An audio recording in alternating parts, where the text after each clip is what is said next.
കൂടുതൽ വാർത്തകളും വീഡിയോകളും കാണാൻ ഈ ചാനൽ സബ്സ്ക്രൈബ് ചെയ്യുക. കൂടെ ബെൽ ബട്ടൺ അമർത്തുക. നമസ്കാരം.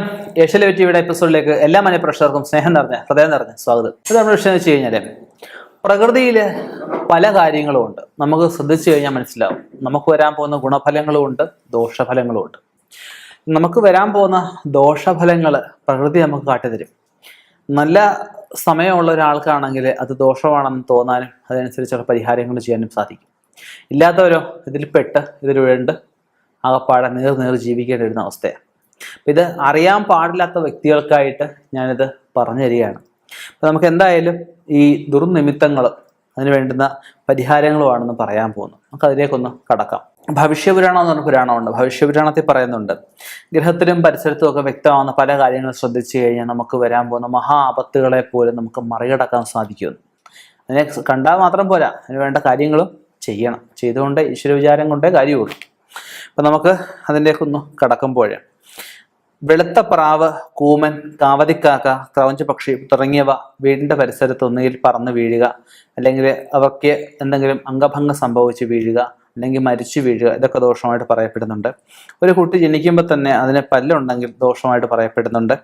അവൻ്റെ വീടിൻ്റെ പരിസരത്തോ വീട്ടിനകത്തോ വീട്ടിൽ വെച്ചേക്കുന്ന പാത്രങ്ങളിൽ എന്തെങ്കിലും സർപ്പമോ തവളയോ മുട്ടയിടുക, അതൊക്കെ ദോഷമായിട്ട് പറയപ്പെടുന്നുണ്ട്. വീടിൻ്റെ സമീപവൃക്ഷങ്ങളിൽ ഇടിമിന്നലേക്കുക വളരെ ദോഷകരമായിട്ടാണ് പറയപ്പെടുന്നത്. വീടിൻ്റെ സമീപ വൃക്ഷങ്ങൾ ചില ഭാഗത്ത് കാക്ക കൂട് വെച്ച് കഴിഞ്ഞാൽ, ഒരുപാട് കാക്കകൾ ഒരുമിച്ച് വന്ന് കൂട് വെച്ച് കഴിഞ്ഞാൽ ദോഷമായിട്ടൊക്കെ പറയപ്പെടുന്നുണ്ട്.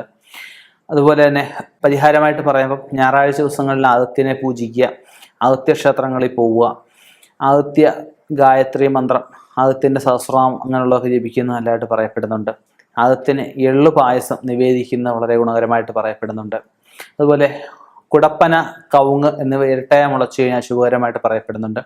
ആകസ്മികമായിട്ട് അഗ്നിബാധ ഉണ്ടാവുക, കുടുംബാംഗങ്ങൾക്കും വളർത്തുമൃഗങ്ങൾക്കും രോഗം, എല്ലാവർക്കും ഒരുപോലെ രോഗം ബാധിക്കുന്ന അവസ്ഥയൊക്കെ ഉണ്ടാവുക, പശുക്കൾ വാല് എപ്പോഴും പൊക്കി പിടിച്ച് നിൽക്കുക, പശുവിന് പാല് ദിവസം കുറഞ്ഞു വരുന്ന അവസ്ഥയൊക്കെ വരിക, കാരണമായിട്ട് പശു ഓടുന്ന അവസ്ഥ വരിക, നായ്ക്കൾ എപ്പോഴും പകലിൻ്റെ അത്രയൊക്കെ ഒരുപാട് ഒരിയിടുക, നായ പതിവില്ല വീട്ടിനുള്ളിൽ പ്രവേശിക്കുക, ഗൃഹസ്ഥന്, അതായത്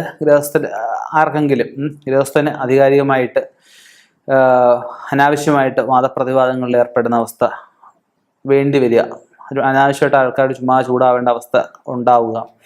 അതുപോലെ തന്നെ പശുക്കൾ നിലത്ത് കുമ്പിട്ട് കിടക്കുന്ന അവസ്ഥ വരിക, പശുക്കൾ ഇരട്ട പ്രസവിക്കുന്ന ദോഷകരമായിട്ട് പറയപ്പെടുന്നത്, ഭക്ഷണ സാധനങ്ങളിൽ ദ്രവ്യങ്ങളും മറ്റും നശിക്കുന്ന അവസ്ഥ, കേടായിപ്പോകുന്ന ദോഷകരമായിട്ടാണ് പറയപ്പെടുന്നത്, പൂച്ച ഭിത്തിയിലും മറ്റും മാന്തുന്ന ദോഷമായിട്ട് പറയപ്പെടുന്നുണ്ട്, തലമുടിക്ക് അഗ്നിബാധ ഏൽക്കുന്ന ദോഷമായിട്ട് പറയപ്പെടുന്നുണ്ട്.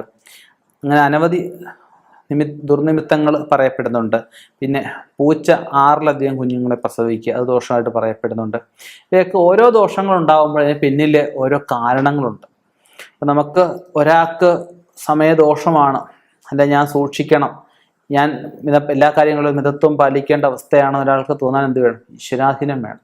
ഈശ്വരാധീനം ഉണ്ടെങ്കിലേ കാര്യമുള്ളൂ. ചില പറയും ഈശ്വരനില്ല, ദൈവമില്ല എന്നൊക്കെ പറയും. പക്ഷേ നമ്മൾ ഈ അകത്തോട്ട് പോകുന്ന ശ്വാസം പുറത്തോട്ട് വന്നില്ലെങ്കിൽ പിന്നെ ജഡമാണ്. എത്ര അടുത്ത ആൾക്കാരായാലും പറയും ഇത് ദഹനക്രിയ ചെയ്യാൻ പറയും, അല്ലേ? അപ്പം നമ്മൾ ഒന്നും അല്ല. ആ ഒരു സത്യം എല്ലാവരും മനസ്സിലാക്കുക. ഈശ്വരനെ വിളിച്ച് ഓരോ ദിവസവും ഈശ്വര പ്രാർത്ഥനകൾ വർദ്ധിപ്പിച്ച് മുന്നോട്ട് പോവുക.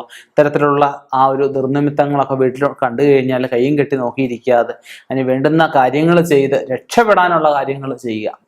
ഇനിയും ഇതുപോലെ വ്യത്യസ്തമായ വിഷയങ്ങളുമായി കണ്ടുമുട്ടാം. നിർത്തുന്നു. നന്ദി, നമസ്കാരം.